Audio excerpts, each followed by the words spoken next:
Hello friends, myself Amar. Now in this video series I will discuss about the new features which has been introduced in Java version 8. Java 8 has been launched on 18th of March 2014. After Java 1.5, Java 8 has been released with major updates. In Java 8, lots of new features has been introduced, and in this video series I will discuss all those new features one by one. Okay. In this particular video, I will discuss one of the feature which has been introduced in Java 8, that is the lambda expression. Now, what will be my agenda in this particular video? Here I will discuss what is the objective of using lambda expression, what is lambda expression, and how to write lambda expression. These things I will discuss in this particular video. Okay. Now, lambda expression is not a new thing. It has been used in other programming languages, like it has been used in Lisp programming language, it is used in C, C++, Scala, Python, Ruby. Okay. Now, Lisp is the first programming language which has used this lambda expression. Okay.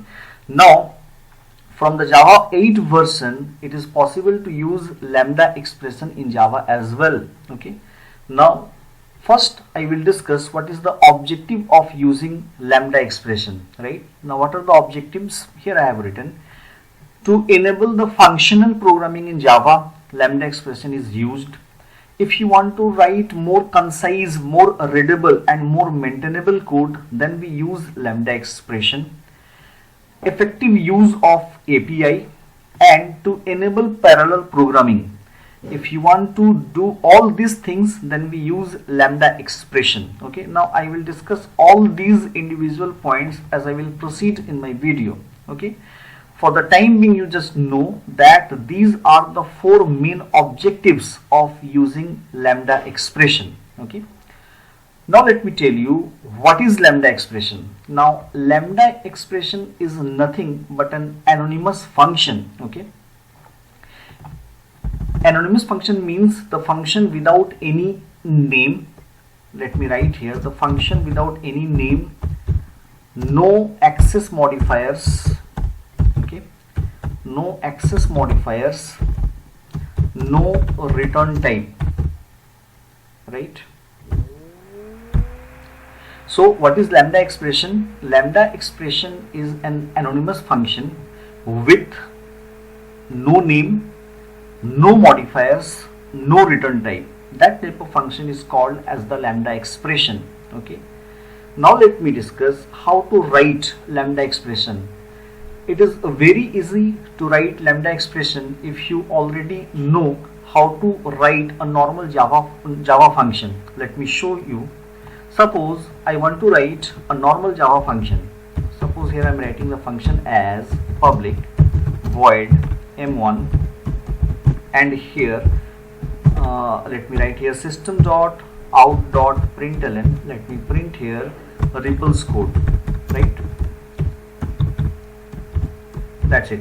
This is a normal Java function, right? Now, if you want to convert this function to lambda expression, then how to do that? Now, as per the definition, lambda expression is a function with no name, no modifiers, no return type. So what I will do is that if I remove no return type, this means void will be removed, no name, this means m1 will be removed, and no modifiers, this means public will be removed. Now what is left? Only this particular portion is left. With this, if I use arrow here, it becomes a lambda expression. See how easy it is to write a lambda expression in Java, right? As I told you, lambda expression means a function without name, without any modifiers, without any return type. So from a normal Java function, I have removed the return type, I have removed the modifier, I have removed the name, and only this parenthesis is left, right? After that, I simply used an arrow here, and now this particular function becomes a lambda function or a lambda expression. Okay. Now this is a lambda expression without any parameter. Let me write the corresponding Java code here as well for your understanding. Public void m1. Okay, and here I have written, let me copy let me copy it, copy paste. This is the Java code, Java function, and this is its corresponding lambda expression, right? Now suppose here I am creating, let me discuss one more thing here. Here if you can see, this is the curly braces started here and this curly brace is closed here, okay? This is called as the lambda expression body. Now inside this curly braces, how many statements I have written? Only one statement, right? So if a lambda expression contains only one statement inside its body, then this curly braces is also optional. This means ultimately I can write this function like this, and after that let me remove this curly braces because it contains only a single statement, and let me paste it here. So this is the more concise form, right? Now suppose here what I am doing, let me copy here. Now this is the lambda expression without any parameters. Now I am creating a normal Java function with parameters. Suppose here I am writing integer x and integer y, okay? And what this function is doing, this function will print the value of x and y. Now let me convert it to its corresponding lambda expression. How to write that? As we know, there is no need of writing the name, return type and access modifier, so parenthesis is left. Inside this parenthesis we need to write integer x, integer y, okay? And after that there is the arrow mark, and after that since it contains only a single statement, so there is no need of curly braces. Let me paste it here, okay? Now here this function is converted to its corresponding lambda expression. Let me concise it more. Now what the compiler will do, the compiler has the capability to automatically determine the data type of these variables, and that property is called as the type interference, okay? And how the compiler will detect its type, that I will discuss as I will proceed in my video. So now instead of using this, what I can do, I can remove these data types as well, because compiler will automatically detect it with the property type interference, right? So the more concise form is this, okay? Now this is the lambda expression with parameters, right? Now suppose here, let me create, or let me give you one more example. Here what I will do is that, let me create this function m1. Here I am writing integer of x.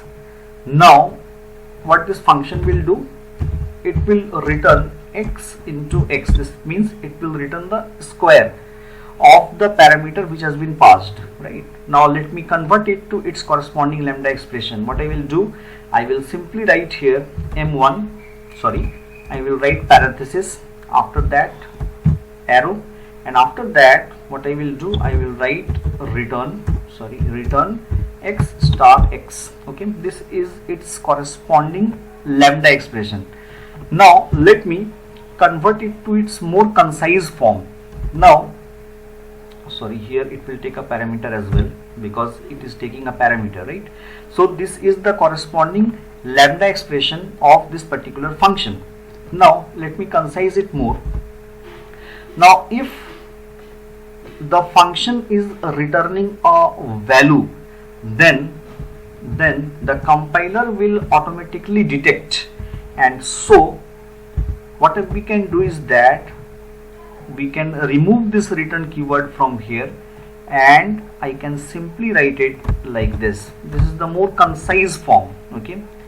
Now here let me concise it more. If the lambda function is taking only a single parameter, then it is valid to remove this parenthesis also. Let me tell you one more time that if the lambda expression is taking only a single parameter, then it is 100% possible to remove this parenthesis as well.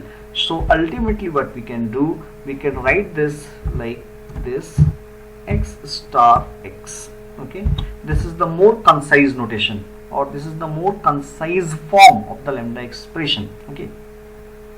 So this is how we can write different forms of lambda expression. So in this particular video I have discussed about What is the objective of using lambda expression? I have given you the definition of lambda expression, and I have given you many examples how to write lambda expression, and all these examples are written here. This is the example 1. This is the example 1. Here I have written the Java code and its corresponding lambda expression. After that I have given the example 2 with parameters, right? And this is the corresponding lambda expression. Then I have given you the example 3, the Java code and its corresponding lambda expression. Okay, and below here I have discussed, this is nothing but the objectives of using the lambda expression. Okay, now in my next video I will discuss about functional interface. Okay, I hope you have liked my video. If you have liked my video, please subscribe to my channel. Thank you so much.